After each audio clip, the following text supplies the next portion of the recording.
Hello there, Sunbird Nation. So I'm in my basement.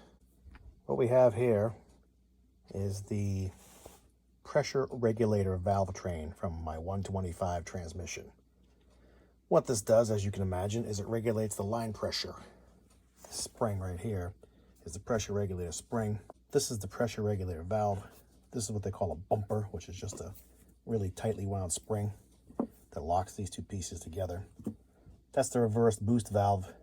That's the TV/reversed boost valve bushing. This little guy here is the actual TV boost valve. This is just a cap that goes on the end, and that's a snap ring that holds it in.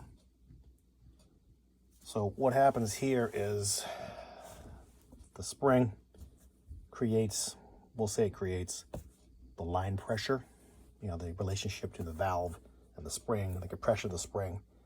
That's like a preset pressure GM wants to see. That regulates your pressure, what they want it to be. The reverse boost valve, when you put it reverse, and I believe also low one, that bumps the line pressure way up for extra holding power. The TV boost valve, when you give it gas and you're pulling the TV cable and you're pushing in the TV plunger, pressure goes to this thing and this multiplies at a certain amount.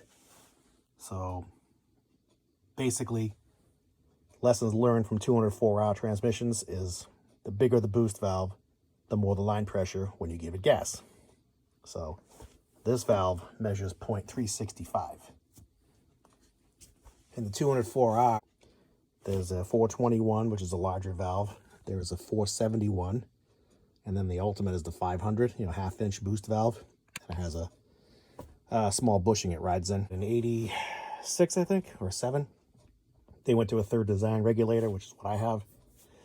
And I believe this is only in the 125, so I don't have the liberty of just sticking in 204-hour high-performance parts.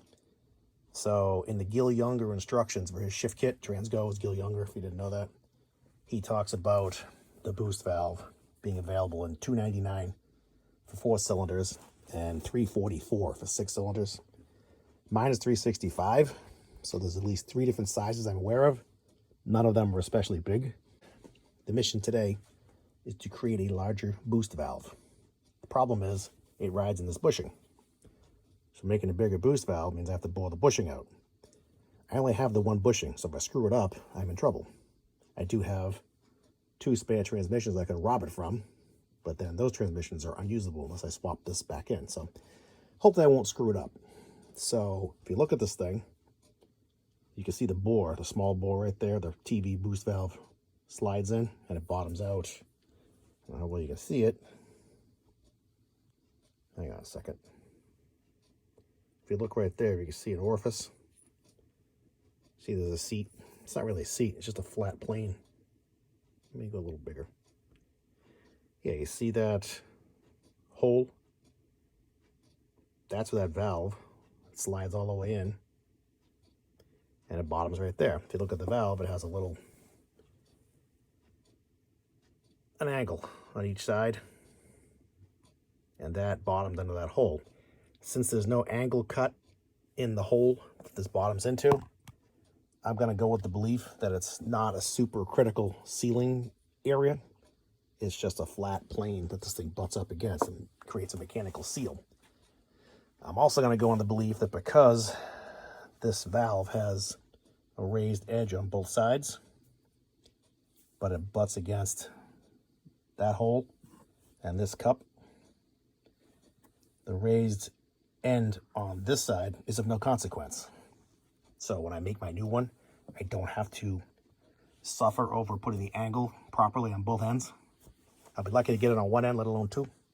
I will try to do 2, but failing that, 1 is enough. So again, look at the bushing. You can see where the cup rides. You know what I mean? There's a recess for the cup. There's a snap ring groove. That is 0.475. So my thinking is to bore this thing straight through all the way to that seat. And that'll give me 475.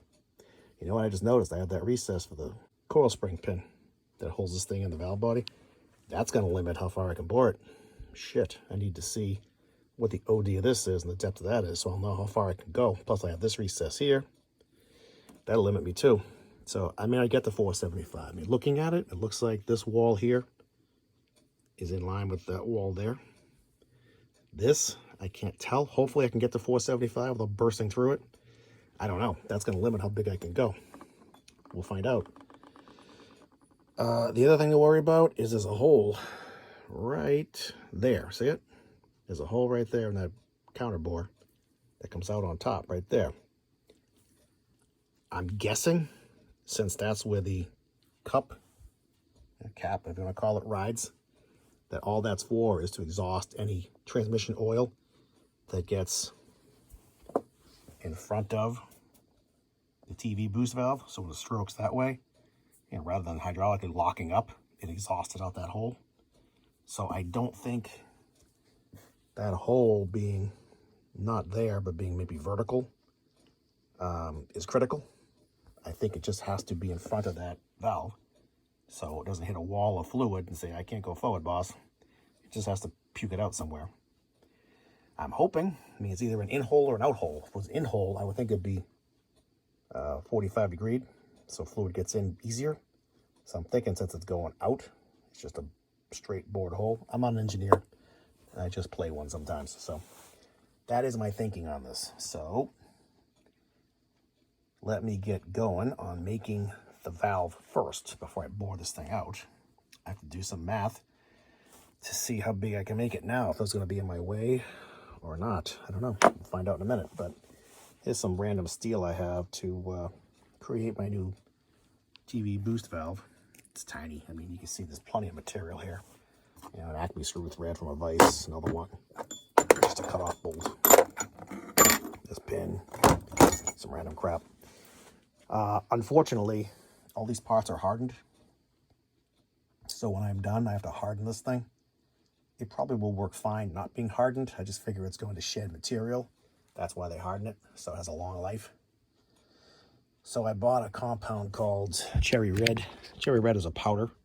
What you do is take your piece of metal, you heat it up cherry red, you put this powder on top of it and melts, then you heat it up, let it cool rather, then you heat it up cherry red again, and I don't know if it anneals itself or what it does, but that makes the surface hard. So we've done it at work before. It does work. For this, it should be fine. I just need a surface hardening of 5,000s or so. I'm a little concerned that things tend to grow or shrink when you heat treat them, so I don't know if it's going to grow or shrink. We'll find out. I have to do a little research on that. I don't know if there's a hard and fast rule. It could be that I machine up this new TV boost valve and heat treat it, and then it won't fit in the bore anymore. But at that point, I can make the bore a teeny bit bigger. It's not going to grow more than a couple of thou or shrink a couple of thou, so I should be okay. So let me get to work on this thing, and I'll note the progress as I go. I'm making the TV boost valve in my lathe. I'm at about 4.67 OD right now. I'm going to sneak up on the final dimension, which I think 460 would be good. It'll give me between 5 and 10 thousandths wall clearance by my calculations. We'll find out if I'm wrong or not. I'm not totally convinced I have that end profile faithfully duplicated. It's hard to see that stuff, honestly, and my tooling is only so small. I was thinking if I could figure out the size of the hole in the bushing, I can drill a hole in a piece of aluminum or steel and then put both these valves in there. Well, I'm calling this a valve, not a valve yet, almost a valve, and see how they made up. Put some magic marker on them or something and see if they make a decent contact. And that's all this thing does, is just close the hole. So maybe I'll do that next. So here's the good news. That hole is like 264 ID. I found a drill bit that just barely fits. I machined it down a teeny bit. And I found another one that'll wiggle in there. So I drilled a hole in a steel plate and I test fit it. But honestly, this is 240 at the root, and this is 264. So it's not gonna mate up. It's swimming in it. You can see it. So that tells me all it has to do is fit in the hole. It doesn't have to plug in snugly. Otherwise, they would have made it a little tighter tolerance. So that thing's bouncing around. And my new guy does the same. So as long as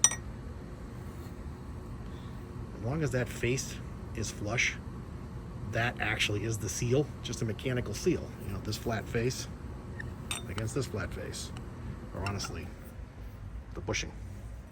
So once I finish this thing up, so it's actually a TV valve, I can bore this thing out, and then it should drop in, and we'll live happily ever after. I mean, I'm already pretty happy that it fits all the way down, because this thing was $475, and this is like $460, so it's 15,000, so that's 7.5 thousandths per side. You know, again, this notch is like 70 thousandths deep. So by my math, I should have around 10 thousandths to spare between the wall of the bore and the wall of that slit. 10 thousandths is fine. I just don't want to hit air, then I'll be sad. I could probably weld it up, but that might be a mess. Then I gotta get inside and clean the bore up again, so better not to blow through it at all. So let me finish this thing up, and I will make a spare for my other transmission, and that should do it. The first TV boost valve is done. I'm gonna make a second one because I have two transmissions and I want them equipped equally. So here's the stock one, 365. This one ended up being 475 because I made this one, which was 465. And when I bored this thing, my cutter was a little bit too loose, which is my fault, so it cut a little bit too much out. So I had to finish it up to whatever size I could and then make this new TV boost valve to fit it. So it ended up being 475, 476, which is great. It's bigger than, way bigger than I thought I could make it, and I didn't cut through that land, which shocked the crap out of me. It's got to be getting real close though, but you know, I'm gonna have to try to polish the inside of this thing somehow. I don't know how. I'll think of something, but the only thing I gotta do is I have to cut a snap ring groove for the cap, because when you put the cap in now that I bored it further than I wanted to bore it, this little cap falls in.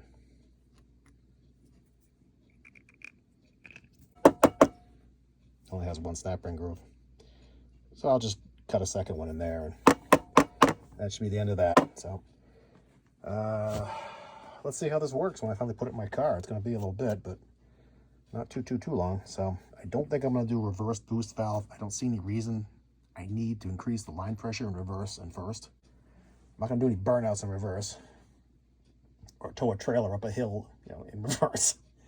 So I think I'm good with this. I just leave it and drive. So if that's the case, this will suffice. I still have to harden this. My hardening compound won't be here till next week. Today is Saturday, and the holiday's gonna screw everything up. So it's okay. When I get it, I'll heat treat it. Then I'll try to give it a quick sand or polish or whatever I can do to make it smooth and throw it together. And I'm still trying to decide what to do for a pressure regulator spring. This is the stock one, a 204R spring, identical size, length, and everything, but the wire diameter is a little bit bigger. Either that or mine is fatigued because it's got way more pressure than this thing. I just don't know what the correlation is between, you know, say this has 4 pounds, when you crush it down like 1 inch, a 204R has 5. Does that mean I'll have 1 more pound on the car? 10 more pounds, 20 pounds? I don't know. I don't know how you can plot that. So anyway, that's where I am today. So hope you enjoyed your little foray into my machine shop. And that is a hell of a lot bigger boost valve, that's for sure. That is a big one. So thanks for watching. Hope all your projects are coming along swell. See ya. All right, everybody. I have polished the bore of this thing with 1200 grit sandpaper. What I did was I bought a piece of plastic rod and I slid it so you can stick the sandpaper in it, roll it over itself, and then run it down the bushing and polish it. You could use wood dowel. I just didn't see any wood dowel on a MasterCar's website, so I bought plastic instead. And that's just 1200 grade automotive sandpaper. So this thing is done. I cut 2 snap ring grooves. I basically touched up the original groove and I cut a new one. This cup plug, it's about 0.167 tall, so I cut the groove about 1.70 from the top groove. They fit well, they should work fine. My cherry red compound is here. You get 2 tin cans, one for the cherry red, one for water. Heat them up in there with a propane torch, which hopefully will be hot enough. Everybody I see on YouTube using this stuff uses a propane torch. And that should heat them up, and then I can let it work its magic.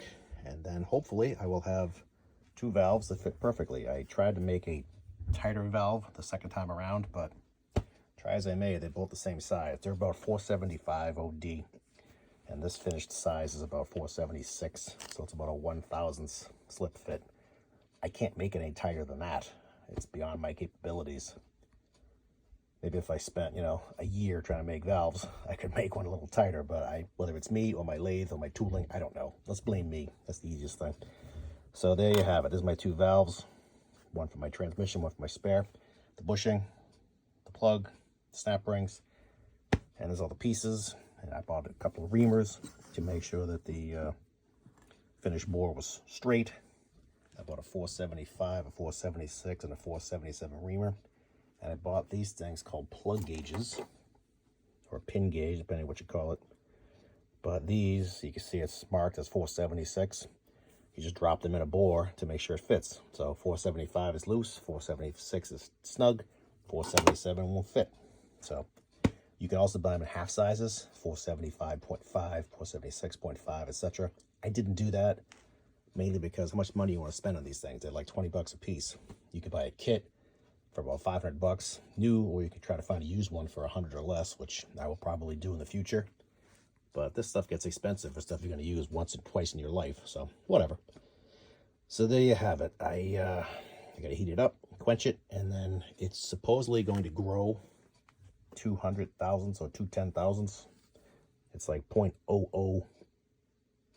I think it's 3 zeros of the 2. That's like 210 thousandths, isn't it? Not an appreciable amount. It'd be nice to tighten it up in the bore, but you don't want it to jam when it gets hot. Although aluminum does expand like twice the rate of steel, so in the end, it should be fine.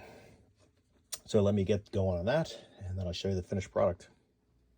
In case anybody wants to see it, there's the second snap ring installed, and this thing does, in fact, keep the valve from falling out. You can go back and forth.